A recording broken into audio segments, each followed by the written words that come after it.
জানি আপনারা কেউ ভালো নেই, প্রচুর আতঙ্কে রয়েছেন, পরিস্থিতি প্রচুর ঘোরালো। কেননা একটা জায়গা তৈরি হচ্ছে যে কমিউনিকেশন হচ্ছে না, একটা জায়গা থেকে প্রচুর পরিমাণ বিভ্রান্তি ছড়াচ্ছে যে আমি পালিয়ে গিয়েছি বা আমি আপনাদের সঙ্গে নেই। সে যদি করার থাকতো তাহলে আমরা সেই তখনই করে পড়তাম আর দ্বিতীয়বার লড়ার চেষ্টা করতাম না অন্যান্য কোম্পানির মতো। আমরা সবসময় চেষ্টা করে গেছি, আমাদের সমস্ত মেম্বারদেরকে সাথে পেয়েছি, আপনাদেরকে সাথে পেয়েছি, লিডারদেরকে সাথে পেয়েছি। তার জন্য আমি সবসময় আপনাদের কাছে কৃতজ্ঞতা প্রকাশ করব, সারা জীবন কৃতজ্ঞ থাকবো। আর আমার লড়াই আমি বন্ধ করব না, আমার থাকবে। হয়তো এই লড়াইয়ে সফল হতে একটু সময় লাগছে, কিন্তু আমরা যে সমস্ত প্ল্যাটফর্মগুলো আপনাদের দৌলতে, যে ব্রোকিং হাউস, যে এসডিএমই টোকেন এগুলো তৈরি করে ফেলেছি, সেগুলো থেকে আমাদের যে প্রবলেমটা আছে সেই প্রবলেমটা সলভ হবেই। শুধু আপনাদের কাছে অনুরোধ, উত্তেজিত হয়ে লিডারদের উপর ক্ষোভ প্রকাশ করবেন না। এই লিডারদের জন্যই আমরা কিন্তু দাঁড়িয়ে আছি, এনারা আমার পাশে আছেন বলেই আমরা লড়াইটা চালাতে পারছি। আপনাদের এবং এই লিডার, সমস্ত লিডারদের ছাড়া আমি জিরো, এটা আপনিও জানেন, সবাই জানে। তাই আপনাদের কাছে অনুরোধ যে খুব আপনারা লিডারদের প্রতি করছেন সেটা না করে বরং সহযোগিতা করুন, যাতে এই পরিস্থিতি থেকে আমরা বেরিয়ে আসতে পারি। অনেকেই বলবেন অনেক টাইম দিয়েছেন, অবশ্যই দিয়েছেন, তার জন্য ধন্যবাদ। কখনো কখনো কিছু কিছু প্ল্যান সময় মতো সম্পন্ন হয় না, ফলে একটু দেরি হয়, একটু ধৈর্য ধরতে হয়। আমি জানি ধৈর্যের বাঁধ ভেঙে গেছে, অনেক ধৈর্য ধরেছেন, তবুও আবেদন করব যে আমরা যে প্ল্যাটফর্মগুলো তৈরি করেছি এটা আমার নিজের নয়, এটা আপনাদের সকলের। আমার এই প্ল্যাটফর্ম আপনাদের সকলের জন্য উৎসর্গ।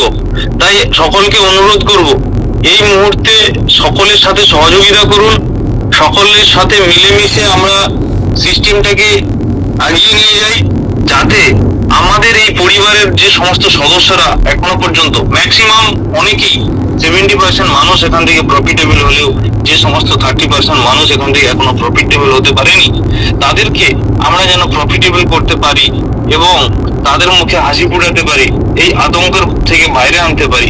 হয়তো কিছুটা সময় এক্সট্রা লেগে যাচ্ছে, হয়তো মাঝে মধ্যে আমাকে পরিস্থিতি অনুযায়ী বিভিন্ন রকম চেঞ্জ করতে হচ্ছে, তার জন্য আমি ক্ষমা প্রার্থী।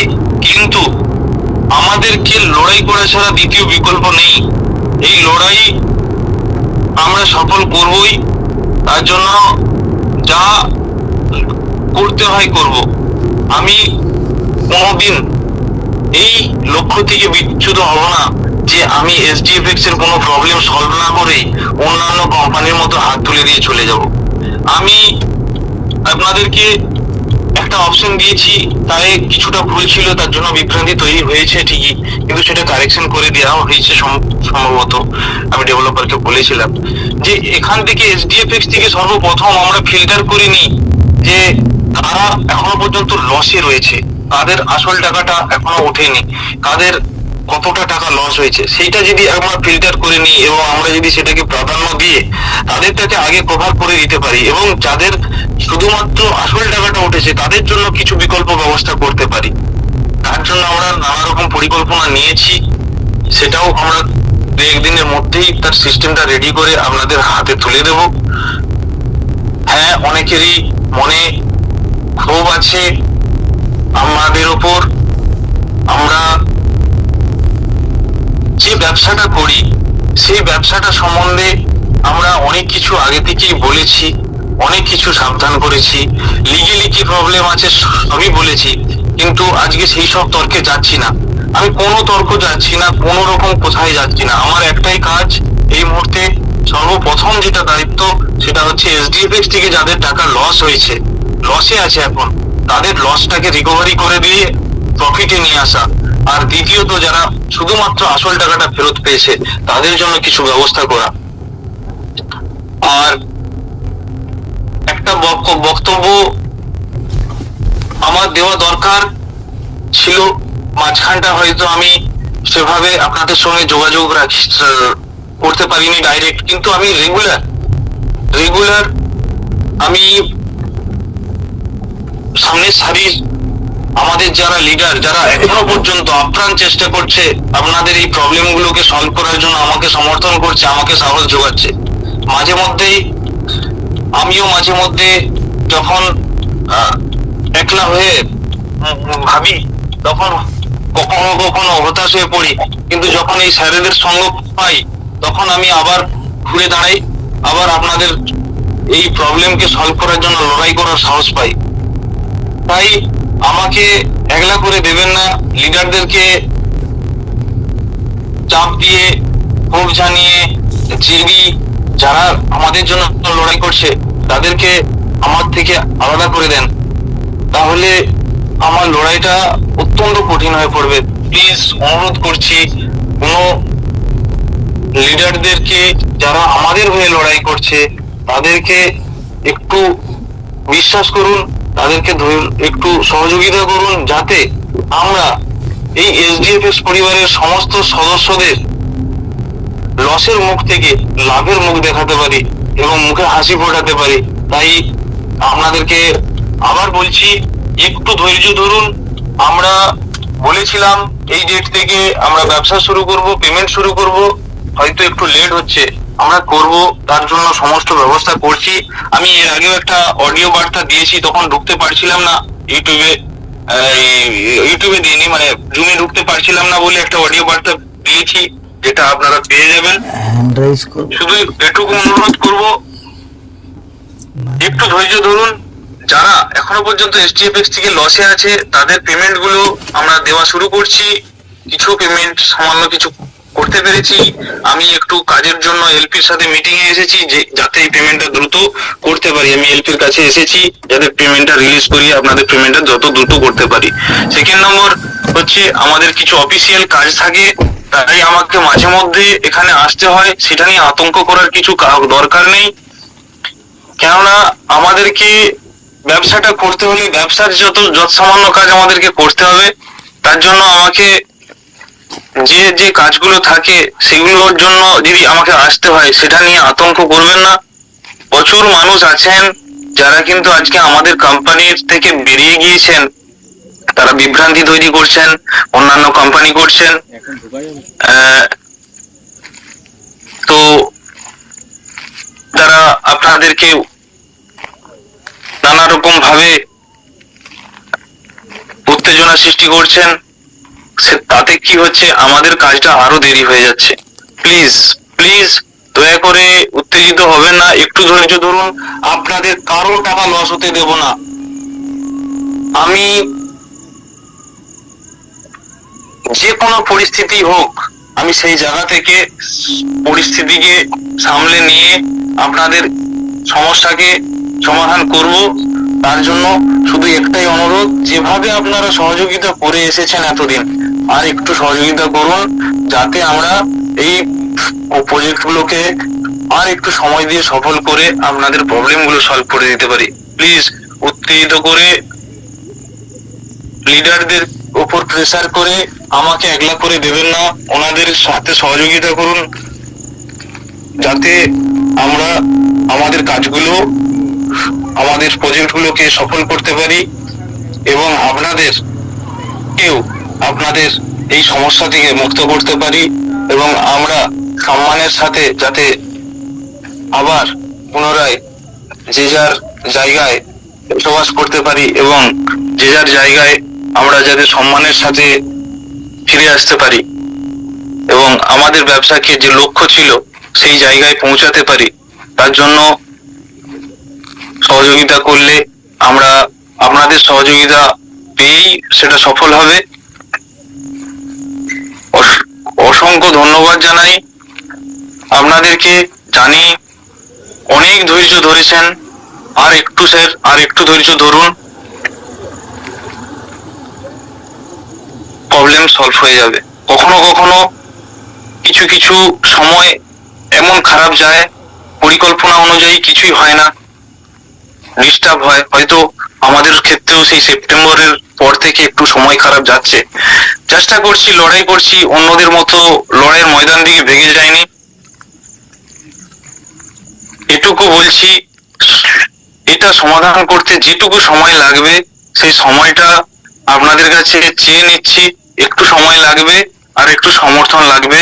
প্লিজ উত্তেজিত হয়ে আমাদের এই স্বপ্নটাকে নষ্ট করে দেবেন না। আমাদের এই আমাদেরকে একটু সহযোগিতা করুন। সকলকে আবেদন করছি, আপনারা একটু ওই সেটেলমেন্ট অপশন গুলো, যে ভুলটা আছে আমরা সংশোধন করে দিয়েছি, এগুলো সেটেলমেন্ট গুলো করে দেন, তাহলে আমরা হিসাবটা পেয়ে যাই যে কারা কারা এখান থেকে এখনো লসে আছে। তাদেরকে আমাদেরকে প্রথম প্রাধান্য দিতে হবে। সেকেন্ড, যাদের 100% হয়ে গেছে তাদের জন্য আমরা বিকল্প ব্যবস্থা চিন্তা করেছি, তাদেরও ব্যবস্থা হবে। তারা কিছু পাবে না আর এই কথাটা ভুল, তাদের জন্য আমরা বিকল্প ব্যবস্থা করেছি। প্লিজ উত্তেজিত না হয়ে, যেভাবে আপনারা আমাকে আমাদের পরিবারকে সহযোগিতা করে এসেছেন তার জন্য এই এসডিএফএক্স পরিবার চিরকৃতজ্ঞ থাকবে আপনাদের কাছে। ধৈর্য একটু ধরুন। সবার টাকা যাদের টাকা এসডিএফএক্স থেকে লস হয়েছে এমন একটা ব্যক্তি থাকবে না যাদের টাকা ফেরত পাবে না। তাদের টাকাকে আমরা তাদেরকে প্রফিটে নিয়ে আসবই। ট্রেডিং মার্কেটে ব্যবসা করতে গিয়ে মাঝে মধ্যে প্রেসার তৈরি হয়, সেই প্রেসার সামলাতে গেলে কিছু পরিকল্পনা দরকার হয়। আমরা সেই পরিকল্পনা করেছিলাম, কিন্তু বেশ কিছু পরিকল্পনা আমাদের ফেল হয়। তার জন্য হয়তো আপনাদের সময়টা পেরিয়ে ধৈর্যের বাঁধটা ভেঙে যাচ্ছে ঠিকই, কিন্তু হার মানলে হবে না। আমরা সকলে মিলে একসাথে যদি লড়াই করি, সকলে মিলে যদি একসাথে সহযোগিতা করি, এই প্রবলেমটা সলভ করা সম্ভব, কোনোটাই অসম্ভব নয়। তাই সকলকে অনুরোধ করব, ধৈর্য ধরুন, একটু ধৈর্য ধরুন। আমি আর কিছুটা দিন, 2-3 মাস পর থেকে সবকিছু স্মুথ হয়ে যাবে। ততদিন পর্যন্ত হবে না এটা নয়, তার আগে আমরা কিন্তু এই পেমেন্ট গুলো করতে থাকবো। একটু ধীরে হচ্ছে, হয়তো ট্রেডিং এর জন্য ট্রেডিং করতে হচ্ছে, সেখান থেকে যতটুকু জেনারেট হচ্ছে এলপির কাছ থেকে লোন নিতে হচ্ছে, ট্রেডিং ফান্ড, তাদের সঙ্গে বারবার বসতে হচ্ছে। তো সেই জায়গাটা আমরা করতে একটু সময় লাগছে। তো তবুও বলবো যে লিডারদের সাথে সহযোগিতা করুন, যাতে কোম্পানিটাকে আমরা পুনরায় সম্মানের সাথে গড়ে দাঁড় করাতে পারি এবং আমরা আবার আগে যেমন ছিলাম সেই জায়গায় ফিরতে পারি। অসংখ্য ধন্যবাদ জানাই। আর আমি বার্তা যেটা দিয়েছি হয়তো সকলের কাছে পৌঁছে যাবে, এটাও শুনবেন। আমি সেই মুহূর্তে ঢুকতে পারছিলাম না, প্রচন্ড কষ্ট হচ্ছিল। আমি আজকে শুনলাম যে আমাদের কিছু লিডারের বাড়িতে অ্যাটাক করেছে কিছু জন মানুষ, বিভ্রান্ত হয়ে, উত্তেজিত হয়ে। তো যাই হোক, সেটা খুবই দুঃখজনক। আমি তাদের কাছেও ক্ষমা চাইছি, সেই সমস্ত লিডারদের কাছে যাদেরকে আমার জন্য বা আমাদের সিস্টেমের জন্য পরিশানি হতে হচ্ছে, অথচ তারা আমাকে ফুল সাপোর্ট করছে। আমি সেই সমস্ত লিডারদের কাছেও ক্ষমা চাইছি। প্লিজ যে কোনো ভাবেই হোক আমাদের এই স্বপ্নটাকে ভাঙতে দেবেন না, পরিস্থিতিটাকে আরো ঘোরালো করবেন না, যাতে আমরা আমাদের সমস্যাটা সমাধান করতে পারি। একটু সকলের সহযোগিতা চাই। এই আবেদন রেখে আমি আজকের মতো আমার বক্তব্য শেষ করছি এবং আমি এখান থেকে মিটিং থেকে বেরোচ্ছি। বাকি কথা আরো যাবতীয় আমাদের কার্যকলাপ সম্পর্কে ইনফরমেশন রেকর্ডিং আপনাদের কাছে পৌঁছে যাবে। অবশ্যই আমার অডিও রেকর্ডিং আপনাদের কাছে রেগুলার থাকবে। আমি বুঝেছি সব থেকে বেশি প্রবলেম হয়েছে আপনাদের সাথে আমার এই যোগাযোগ দূরে থাকার জন্য। আমি এই প্রবলেমটাকে সলভ করার কয়েকজনকে দায়িত্ব দিয়েছি এবং আমিও থাকছি। খুব দ্রুত আমরা এই প্রবলেমকে সলভ করব। ধন্যবাদ।